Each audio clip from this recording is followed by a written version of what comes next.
49, do versículo 8.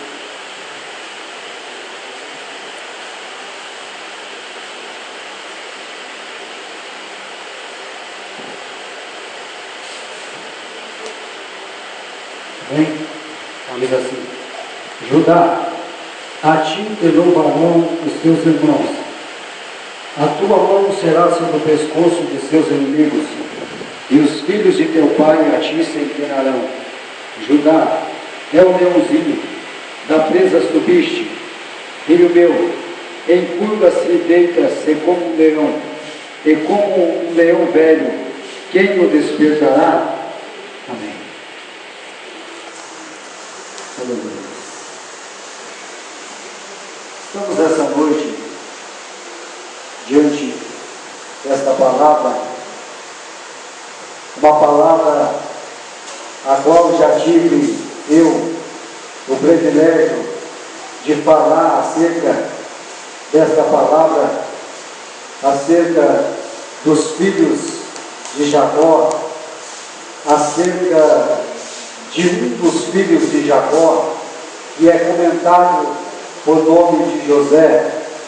Todos nós que lemos a palavra do Senhor, nós encontramos no livro de Gênesis, no capítulo 37, o versículo 1, a história de um jovem sonhador chamado José, um jovem que era obediente, um jovem que era destemido, um jovem que era temente ao Senhor.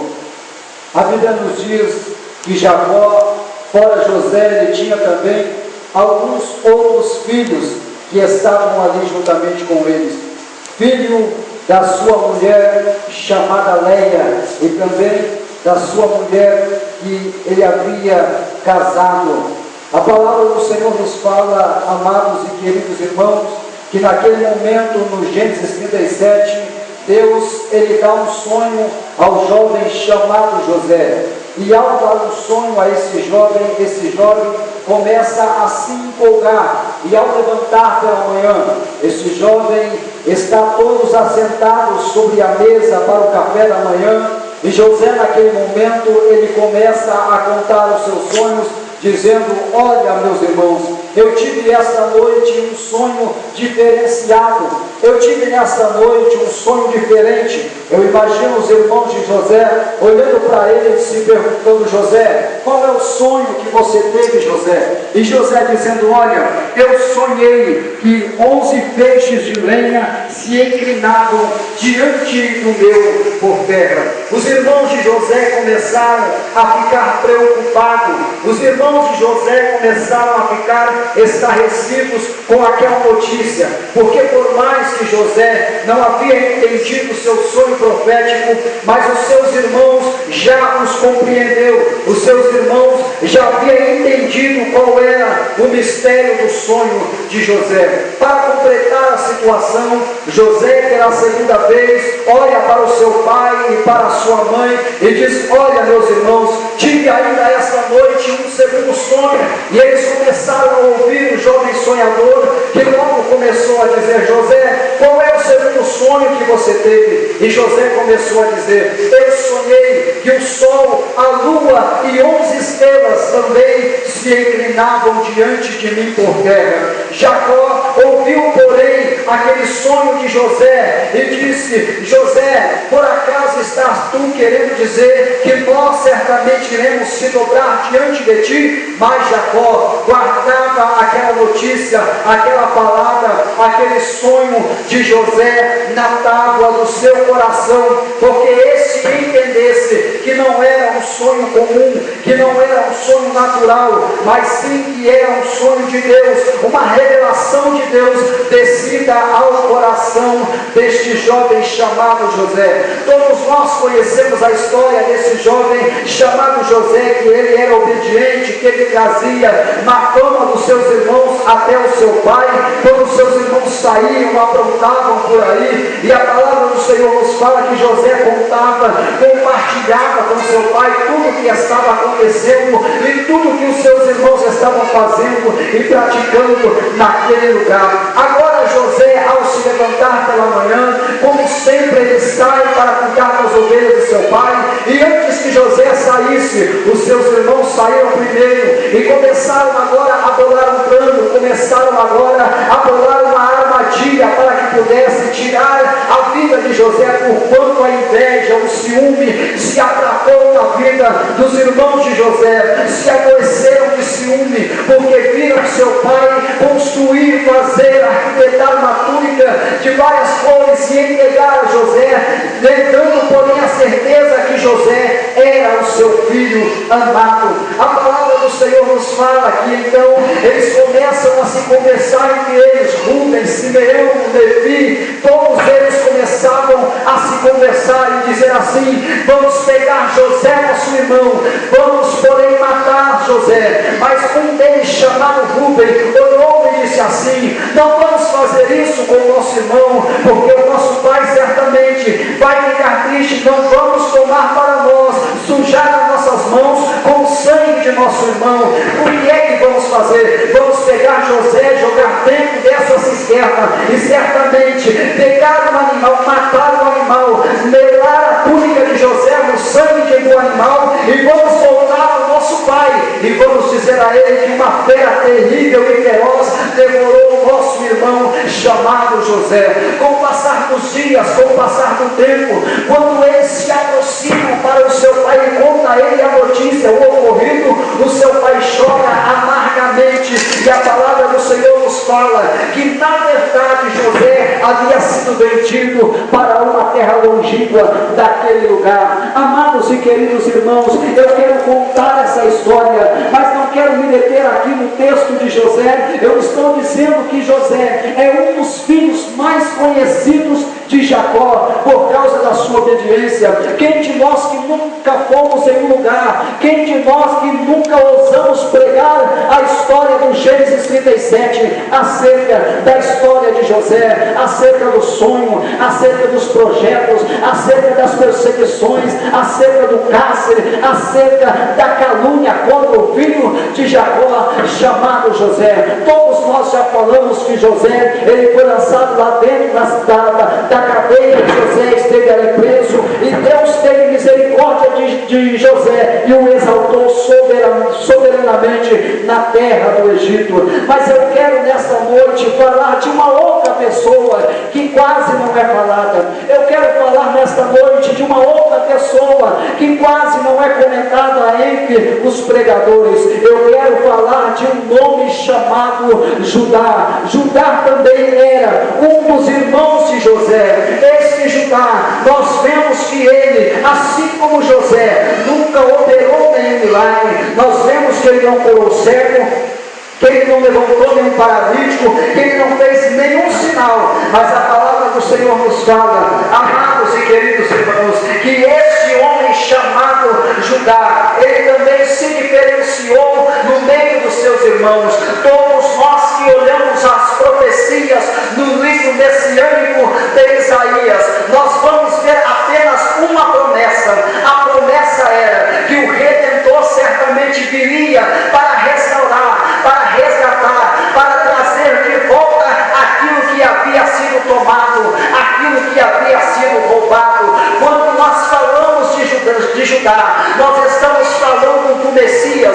Quando nós falamos de Judá, nós estamos falando do libertador. Quando nós estamos falando de Judá, nós lembramos de uma pessoa que foi enviada no ventre de uma mulher chamada Maria, para que pudesse sofrer, para que pudesse ser rejeitado e para que pudesse morrer, mas ressuscitar ao terceiro dia, para que nós pudéssemos ter vida e vida com abundância.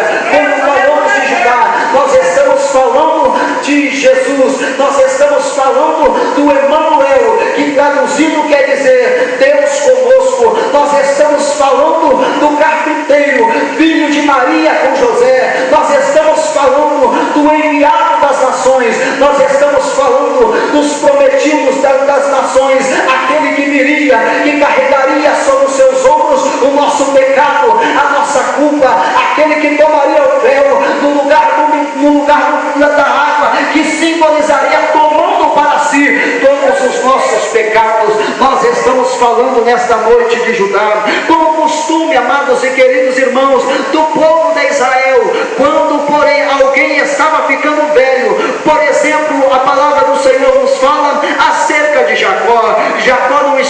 mais com 20 anos, Jacó já não estava mais com 25 anos, Jacó já não estava mais com 30 anos, mas Jacó já estava com sua idade bastante avançada, a ponto, amados irmãos, de cumprir o ritual, de cumprir a liturgia, de cumprir o segmento do povo de Israel, como de costume. Quando, porém, o homem estava ficando velho, quando o pai de família estava ficando velho, o sacerdote, porém, ou algum do povo de Israel, como costume, o que é que eles faziam? Eles chamavam todos os seus filhos, e era ortogado a cada um dos seus filhos dar a ele, cada um uma bênção específica. Jacó, porém, já estava doente. Ele chama todos os seus filhos, e começa a tratar cada um com eles diferente. Ele chama Rúben e começa a dar a Rúben uma sentença.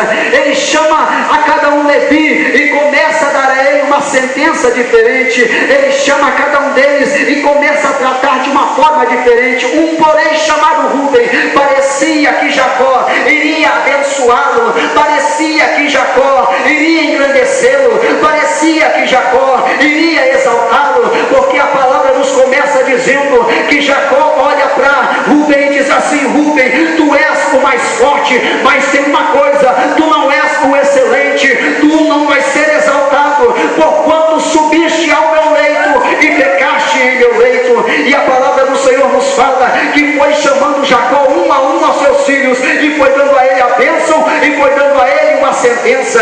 Cabeu a um jovem chamado Judá. Judá estava no seu campo. Eu imagino Jacó chamando Judá e dizendo: Judá, meu filho, vem aqui, Judá, porque eu preciso agora dar a você uma bênção ou uma sentença.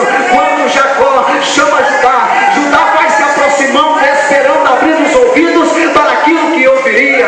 Quando ele se aproxima, o seu pai Jacó olha para ele e diz assim: Judá, a sentença para você vai ser diferente. E qual é, meu pai? A ti te louvarão todos os filhos da terra, os teus irmãos se levantarão e se curvarão diante de ti. Mas a palavra do Senhor nos fala que o pai desse jovem chamado Judá, ele continuou dando a sentença, dizendo assim: mas tem uma coisa, assim como leão, tu encurva e tu deitas. A palavra do Senhor nos fala, amados irmãos, que essa sentença começou a mudar o rumo. Quando ele está falando, certamente que este leão ele se curvaria. Nós lembramos das 3 épocas distintas do povo de Israel lá no Egito. Primeiramente, nós olhamos a história e nós sabemos que o povo de Israel não chegou como um povo, não chegou como uma nação, mas chegou primeiramente com uma família. Qual era a família? José, Judá, seus irmãos e seu pai. Logo Israel chegou como uma família, e a Bíblia diz que eles foram crescendo, que eles foram multiplicando, e a palavra do Senhor nos fala que agora já não são mais uma família, mas passaram a ser um povo forte, um povo santificado na presença do Senhor.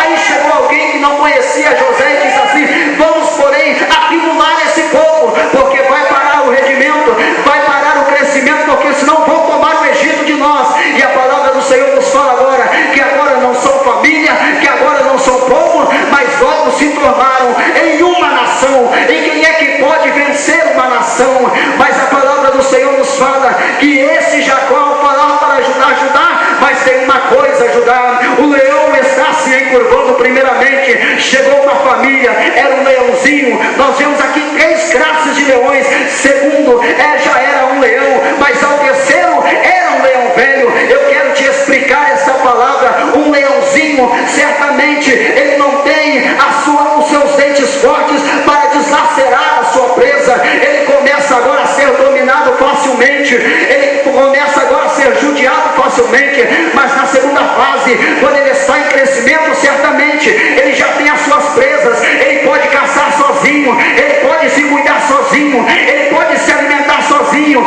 Não precisa a sua mãe mais pegar a presa e trazer até onde ele está. Mas Jacó diz assim: Judá, e tem a terceira classe. Qual é o meu pai?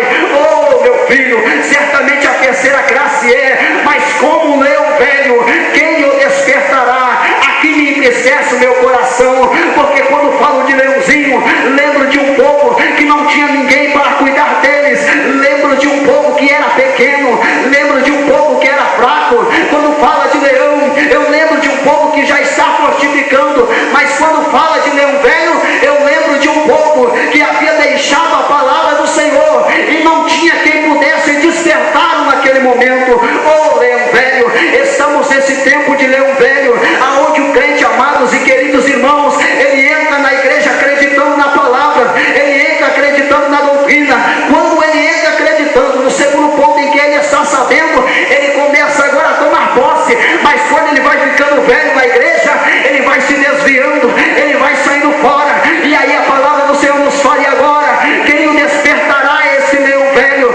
Mas o Senhor continua fazendo promessas, continua fazendo projetos, continua fazendo objetivos, dizendo assim: e tem mais uma coisa, o legislador não tirará o pé daqui, eu levantarei o legislador aqui. Nós sabemos que durante muito tempo Israel nunca teve um homem de Deus para ser rei sobre aquele lugar. Era apenas, amados e queridos irmãos, no tempo do rei daquele lugar, certamente era constituído como se fosse Calígula. Quem aqui já assistiu o filme de Calígula?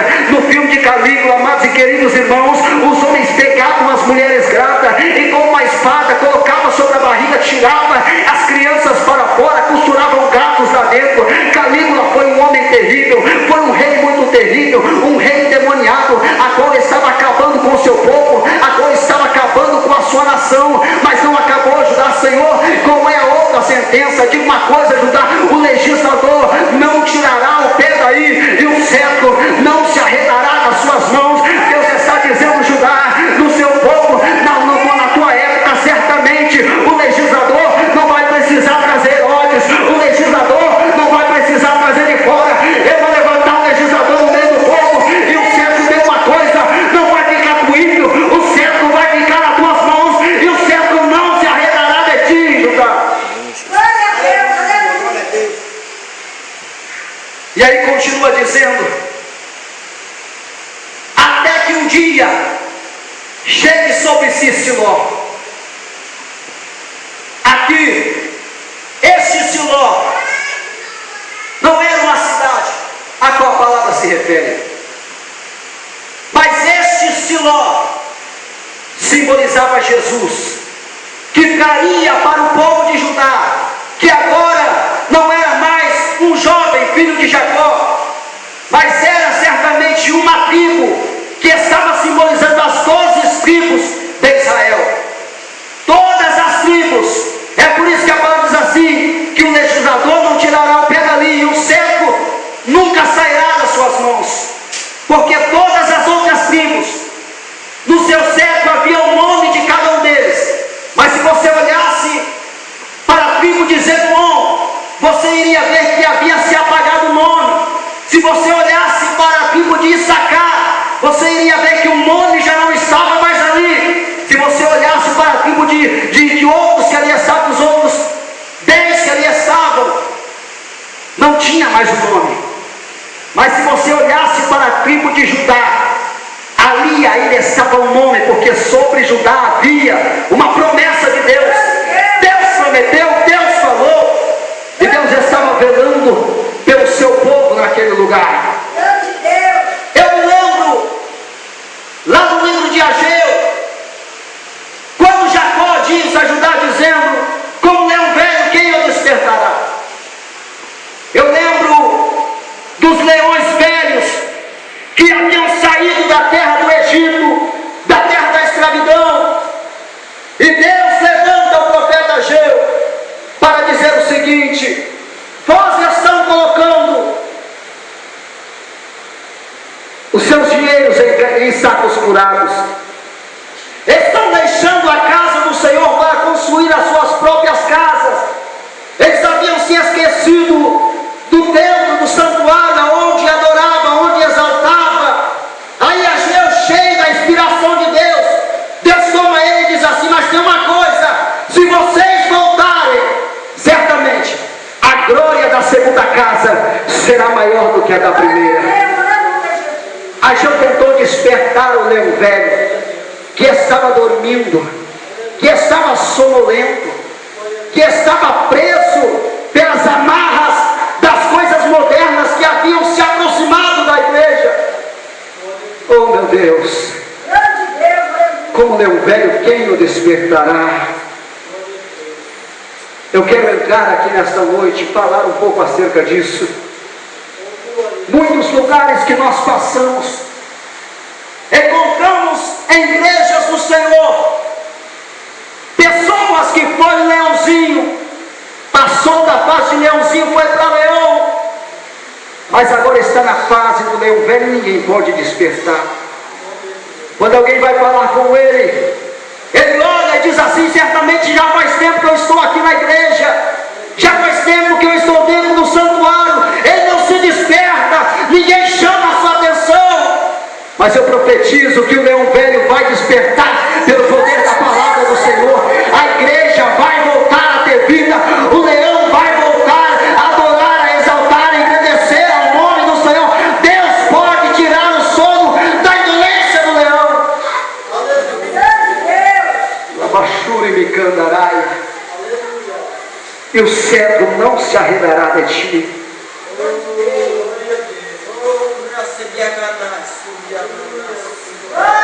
Cedro fala de autoridade. Aleluia. Cedro fala de poder delegado a alguém. A bênção do povo de Israel estava no nome, nas mãos de um homem chamado Arquelau. O cetro da igreja de Israel estava nas mãos de um homem chamado Herodes. Aí Deus não aguenta mais essa situação, olha e diz assim: mas eu vou levantar um legislador daqui, e ele não arredará o pé daqui, e o cetro não será tomado das suas mãos. Eu acredito que Deus ainda levanta alguém que não está sonolento. Eu acredito que Deus ainda pode levantar alguém que não está dormindo, alguém que zela pelos princípios da palavra, da doutrina santa do Senhor. Vivemos em dias difíceis, vivemos em dias amargorosos, aonde a palavra do Senhor era pregada e hoje ela é retida, não pode mais falar, não pode mais pregar, não pode mais ensinar como ela é, porque vai pisar no pé do A, vai pisar no pé do B. Mas eu não quero saber, eu quero pregar a palavra do Senhor nesta noite, porque o cetro, em nome de Jesus, vai voltar para a igreja. Quem vai comandar o cetro é homens e mulheres de Deus que estão na frente. Amém. Essa marcha triunfal.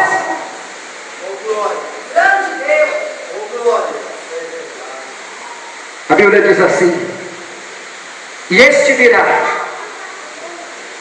e amarrará o jumento na sua vide. Eu imagino que Israel agora, o cetro já não estava sobre as suas mãos, estavam vivendo pobres miseravelmente.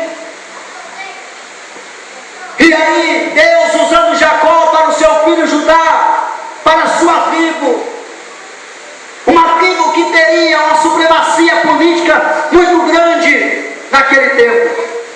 Se você ler a Bíblia lá no livro de Êxodo, você vai ver que o primeiro povo que se destaca, a primeira tribo que sai na frente, é a tribo de Judá. Aí Deus diz: a jumenta será amarrada, ou seja, haverá prosperidade em Israel. Amém, Jesus. Haverá prosperidade em Israel. Glória a Deus, aleluia. Amarrada, não sairá, não deixará, continuará lá. Prosperidade em Israel. Mas a parte que me dói o coração é quando nas últimas sentenças ele diz assim: ele amarrará o seu jumento à vide e o filho da sua jumenta à cepa, mais excelente, ele lavará a sua veste no vinho. Fala de Jesus. Eu me lembro de Jesus ao caminho do Gólgota, ao caminho do Caveira, chicote sobre as suas costas, cortando as suas e sangue descendo sobre as suas vestes, lavando as suas vestes com vinho que simbolizava o sangue.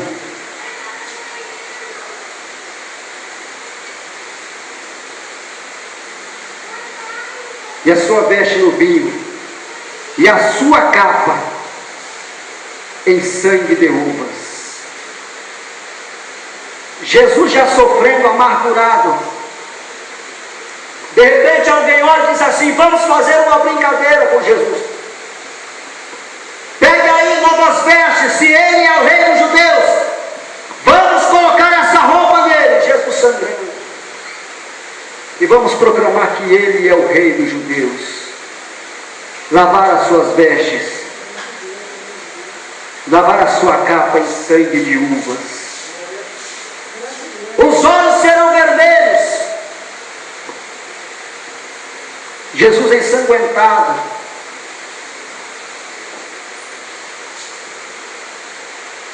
Quando ele diz os olhos serão vermelhos, Jesus, mediante todo o seu sofrimento, a dor refletia nos olhos de Jesus, sinal de sofrimento, sinal de dor, sinal de angústia. Os olhos de Jesus, segundo o que diz a palavra, porque tudo aqui relata acerca de Jesus, pode sim ter ficado vermelho diante daquela situação, diante de tanto sofrimento.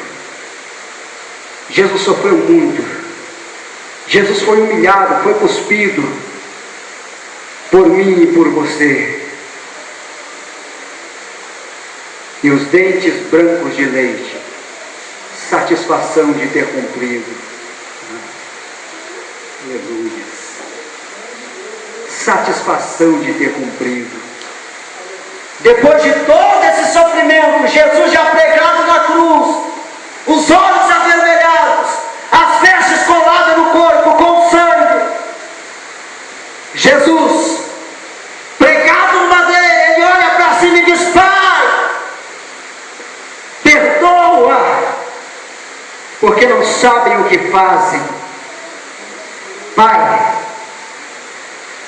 a ti entrego o meu espírito, está consumado. Abaixura mandaraia. Dentes brancos de leite fala de satisfação pela obra concretizada lá no Caveira, por amor da minha vida, por amor da sua vida. É sério que Jacó profetizou na vida de Judá, na vida dessa tribo que seria forte, que seria militante, que seria poderosa dentro de Israel. É forte. Ele traz o termo messiânico. Ele fala acerca do Messias, acerca do sofrimento, acerca de um povo que entraria em um caos espiritual terrível. Mas Deus já estava despertando o leão velho, Amém. para que pudesse voltar a acreditar no que acreditava, para que pudesse adorar o Deus que adorava, para que pudesse exaltar o Deus que exaltava. Deus vai continuar despertando leões velhos que estão por aí, que já se esqueceu daquilo que Deus fez por eles. Glória a Deus, aleluias. E o cetro não será tomado de nossas mãos. Aleluias.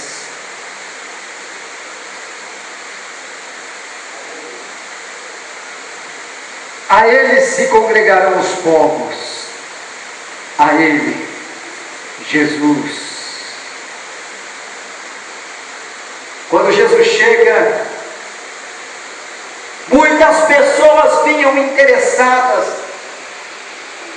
em ser curadas, outros interessados em matar a fome, mas outros interessados a matar a fome da alma.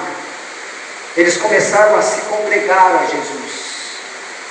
E isso não acabou, porque depois que Jesus morreu, ressuscitou no terceiro dia, alguém pensou que a igreja iria se acabar, que a igreja iria ser destruída, mas a igreja está de pé, a igreja não foi acabada, as portas não foram fechadas, a igreja não foi destruída, ao contrário, ela continuou crescendo, prevalecendo, crescente e prevalecente na terra, e ela continuará crescendo, porque não existe ninguém que possa fechar a porta da igreja, como disse o Diácono Nilton aqui nessa noite, que Deus olha para Jesus, olha para Pedro, e diz: Pedro, tu és Pedro, e sobre essa pedra, Jesus, edificarei a minha igreja, e as portas do inferno não prevalecerão contra ela.